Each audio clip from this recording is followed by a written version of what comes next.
자, 여기 교회가 하나 있다고 상상해 보세요. 근데 이 교회가 지금 거의 산산조각 나기 직전이에요.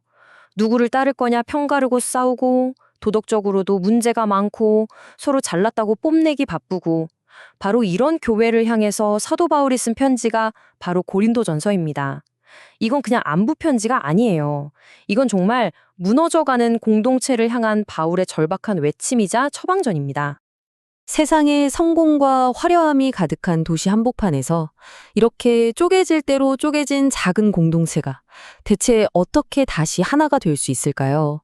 무엇이 이들을 다시 묶어줄 수 있을까요? 고린도 전서는요, 바로 이 질문에 대한 바울의 대답이 담긴 편지입니다. 자, 한번 그 이야기를 따라가 볼까요? 우선 이 모든 이야기가 시작된 곳부터 한번 살펴봐야겠죠? 바로 고대 도시 고린도입니다. 당시 고린도는 로마 제국에서 가장 핫한 항구 도시 중 하나였어요. 돈, 새로운 사상, 온갖 욕망이 그냥 부글부글 끓는 곳이었죠. 한마디로 정리하면 성공, 힘, 쾌락, 이게 이 도시의 모토였던 겁니다. 그런데 바로 이 도시의 심장부에 아주 젊고 열정은 넘치지만 정말 위태로운 교회가 하나 있었던 거죠. 진짜 문제는 뭐였냐면요. 바로 이 도시의 공기가 교회 안으로 그대로 스며들어왔다는 거예요. 세상에서 통하던 그 룰, 밖에서 중요하게 여기던 것들이 교회 안에서도 똑같이 중요해진 거죠. 누가 더 똑똑하냐, 누가 더 능력이 있냐, 넌 누구 라인이냐, 이런 것들이 교회를 안에서부터 갉아먹고 있었던 겁니다. 이 말이 당시 상황을 진짜 적나라하게 보여주는데요. 사람들이 그리스도 때문에 모인 게 아니었어요. 인간 리더를 중심으로 편에 갈랐던 거죠. 야, 역시 우리 바울 선생님이 최고지?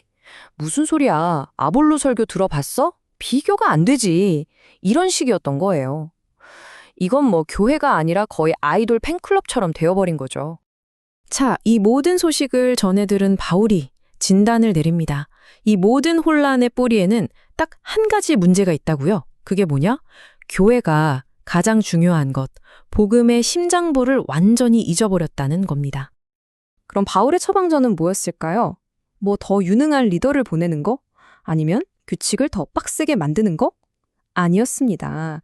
바울은요, 정말 완전히 다른, 어찌 보면 세상 사람들 눈에는 말도 안 되는 해결책을 딱 내놓습니다. 자, 이 부분을 한번 보세요. 정말 중요합니다. 바울은 고린도 사람들이 그렇게나 좋아했던 세상의 지혜랑 교회의 기본인 십자가의 길을 그냥 정면으로 꽝 하고 부딪히게 만들어요. 세상은 내가 이만큼 힘 있어, 내가 이만큼 대단해, 이걸 자랑하는데 교회는 뭘 자랑한다고요? 가장 약하고 가장 수치스러운 죽음의 상징인 십자가를 자랑한다는 거예요. 와, 세상 사람들 눈에는 이거 진짜 바보 같은 짓 아니었을까요? 하지만 바울은 아주 단호하게 선포합니다. 아니, 너희들이 틀렸다고요. 교회를 다시 세우고 사람을 진짜로 바꾸는 그 힘은 너희들이 그렇게 어리석다고 비웃는 바로 그 십자가의 메시지에서 나온다는 겁니다. 사람을 나누는 그 잘난 지혜가 아니라 스스로를 낮추고 희생하는 그 십자가의 사랑이야말로 진짜 능력이다라고 외치는 거죠.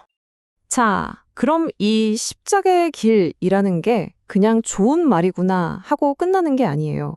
바울은 이 핵심 원리, 이 열쇠를 가지고 고린도 교회가 겪고 있던 아주 현실적인 문제들을 하나씩 하나씩 풀어가기 시작합니다.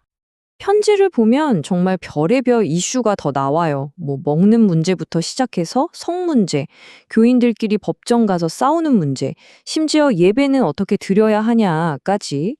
그런데 진짜 놀라운 건요, 이 모든 다른 문제들에 대한 바울의 해답이 결국 딱 하나로 이어진다는 거예요. 예를 들어 볼까요? 당시 아주 뜨거운 감자였던 문제가 바로 이거였어요. 우상에게 바쳤던 음식을 먹어도 되냐 마냐. 시장에 나온 고기 중에는 그런 게 많았거든요. 그러니까 한쪽에서는 에이, 우상이 진짜 신도 아닌데 뭐 어때, 그냥 먹어 이러고, 다른 쪽에서는 미쳤어? 그걸 어떻게 먹어, 부정타 하면서 막 싸웠던 거죠. 이때 바울이 딱 제시하는 원리가 바로 이겁니다. 질문을 바꿔야 한다는 거예요. 내가 이거 먹어도 돼? 이게 중요한 게 아니라는 거죠. 진짜 중요한 질문은 이거예요. 내가 이 자유를 사용했을 때 내 옆에 있는 믿음 약한 형제 자매가 힘을 얻을까? 아니면 상처받고 넘어질까? 와, 이게 바로 그 십자가의 논리를 우리 밥상 위로 그대로 가져온 겁니다. 그리고 이 패턴은요, 계속해서 반복돼요. 나의 권리를 내세우기 전에 공동체 전체에 이게 도움이 되는지를 먼저 생각하는 것. 내가 가진 능력을 자랑하기 전에 이걸로 다른 사람을 어떻게 섬길 수 있을지를 먼저 고민하는 것. 이 모든 게 결국 뭐겠어요? 나 중심의 삶에서 우리 중심의 삶으로 바뀌는 것. 그게 바로 십자가의 길을 살아내는 거라는 거죠. 자, 이제 편지가 클라이맥스를 향해 달려갑니다. 바울은 지금까지 말한 이 모든 것, 이 십자가의 삶이 도대체 어떻게 가능하냐에 대한 궁극적인 대답, 그 에너지의 원천을 제시합니다. 그게 뭘까요? 바로 부활입니다. 고린도전서 15장은 흔히 부활의 장이라고 불리는데요. 성경 전체에서도 부활에 대해 이보다 더 강력하게 말하는 곳을 찾기 힘들 정도예요. 당시 고린도 교회 사람들 중 일부가 에이, 사람이 죽었다 어떻게 살아나, 부활 같은 건 없어, 이렇게 생각하기 시작했거든요. 근데 바울은 딱 잘라 말합니다. 부활은 선택사항이 아니라 우리 믿음의 모든 것을 걸어야 하는 핵심 중의 핵심이라고요. 바로 이 구절이 모든 것의 열쇠입니다.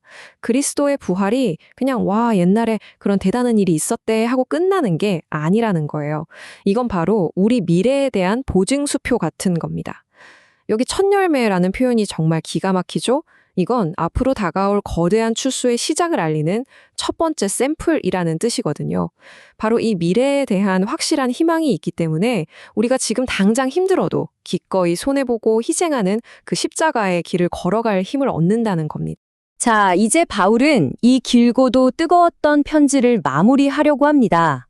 그리고 그의 마지막 당부는요, 단순히 그 옛날 고린도 교회를 넘어 오늘을 살아가는 우리 모두에게 건강한 공동체란 무엇인지 알려주는 아주 중요한 지침이 됩니다. 그러니까 바울이 제시한 이 청사진을 한번 정리해 볼까요?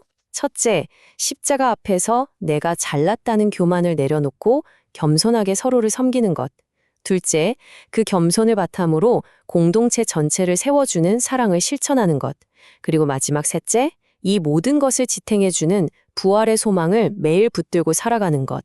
바로 이겁니다. 그리고 이 모든 길고 긴 가르침이 결국 이 한 문장으로 수렴됩니다. 너희 모든 일을 사랑으로 행하라. 여기서 말하는 사랑은요, 그냥 막연하고 기분 좋은 감정이 아니에요. 십자가가 보여줬던 것처럼 구체적으로 나를 희생해서 다른 사람을 살리는 행동이죠. 어쩌면 온갖 분열과 자기 자랑으로 가득한 이 시대를 살아가는 우리에게도 망가진 관계를 회복하고 무너진 공동체를 다시 세우는 유일한 해답은 바로 여기에 있는 게 아닐까요?